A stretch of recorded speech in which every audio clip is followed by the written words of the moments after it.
Hello, Matthew Blazewitz here again. In this portion of the Wildcatter tutorial video series, I'm going to demonstrate the charts that are available for the user as they conduct their firm's operations. To bring up the charts, right-click on the main interface map to bring up the main interface menu. Select Charts, and the first one we will look at is oil and gas prices. Okay. So, oil and gas prices have dropped over this chart shows the last 25 years of oil and gas prices in the simulation. Currently, price looks like around $18, and for the barrel of oil, and then the gas is probably around $4. We can see the exact numbers by right-clicking and selecting Market Info, as demonstrated in a previous video. There are many factors that go into the simulation's pricing of oil and gas. One of the main factors is GDP growth, as I mentioned in a previous video. And this is a good way to track trends in prices and kind of see where prices, what the activity has been over the past couple of years. And that might help to explain some of the negative or positive performance that your firm or other firms are experiencing. Other charts, there's an equity chart that shows the equity account, and this chart is not a corporate finance chart. This is an accounting chart, and it shows just the shareholders' equity portion of the balance sheet. This has nothing to do with market value. That is a different chart, but that's available for the user to see. The next chart is the net income chart. And this is a pretty important chart. In the simulation, there are 5 total firms that are competing. One of which is controlled by the user, and the rest are controlled by the computer. So our firm is Venture Oil, and it's represented by this yellow line. And the computer's firms looks like many of them are doing better than us right now.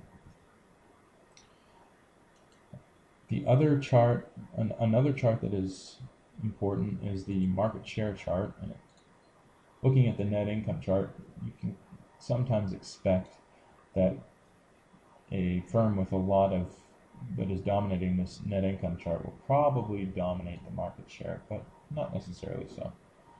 In this case, it looks like Viking Energy has half of the market in oil and gas.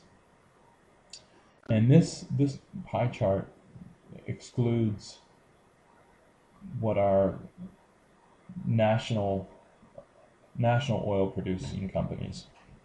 And this represents publicly traded or private firms that are not nationalized.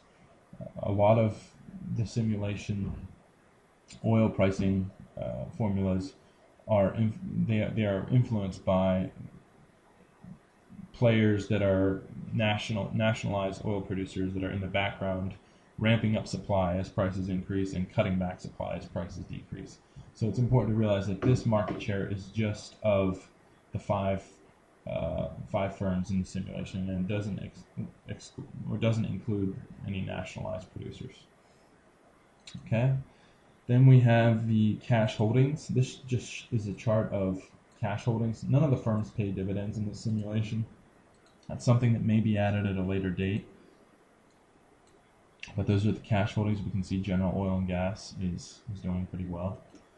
And then the other, probably the most relevant, is the market capitalization chart. This shows the market value of the firm's equity total in aggregate. So right now, General Oil and Gas is valued at, this is in millions of dollars, so looks like around 36 million. Venture Oil, which is our company, is currently a lot smaller. It's valued around 4 million. And the really neat thing about these charts is they're dynamically updated. And the simulation features artificial intelligence, as I mentioned previously, that is controlling the other 4 firms. However, once you have revenues set up, you can allow a manager to take over your operations. And the manager is just the computer's artificial intelligence, and he will run the firm as best as possible. And the reason why I mention that is because it's a really visible way of seeing what the simulation is doing and what it's capable of. Can be seen when activating the auto run feature, which I'm about to do. And then these charts are all updated dynamically.